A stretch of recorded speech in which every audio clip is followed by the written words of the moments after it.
there is going to be a great separation. A separation between church and state, which is creating a clear boundary between religious institution and governmental entities. There will be a great separation, a point or a line of division, a space that comes between things or a gap. There will be a great separation between land and sea, between the heaven and the earth, between the Jews and the Gentiles. There will be a great separation where people are set apart for God's purpose and glory, a distinction from the world's sinful practice. I'm going to say that again. There will be a great separation where people are set apart for God's purpose and glory, a distinction from the world's sinful practice. There is a great separation coming between the church and the state, the wheat and the tare, the sheep and the goat, the bond and the free. Amen. There will be a great separation. It's not like a poem on this morning, God. He begins to says, he who has ear to hear, let him hear and heed to my words. There is a great separation coming. What is in you will transfer over into whatever you do. And so whatever good is in you, that's what's going to transfer. Whatever bad is in you, that's going to transfer, because God is bringing a separation.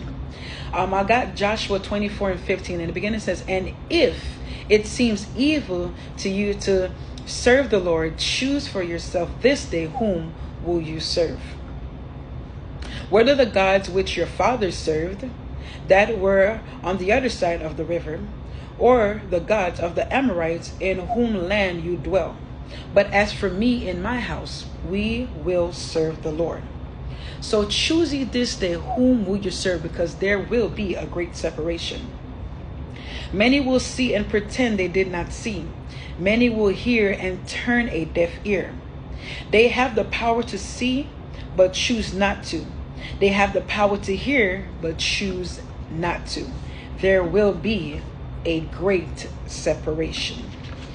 In Matthew 13:14, it talks about the parable to the large crowd where Jesus was talking. He began to say in verse 3-8 as a summary, he says, listen carefully.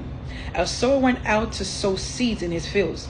Some fell beside the road and birds began to eat them up.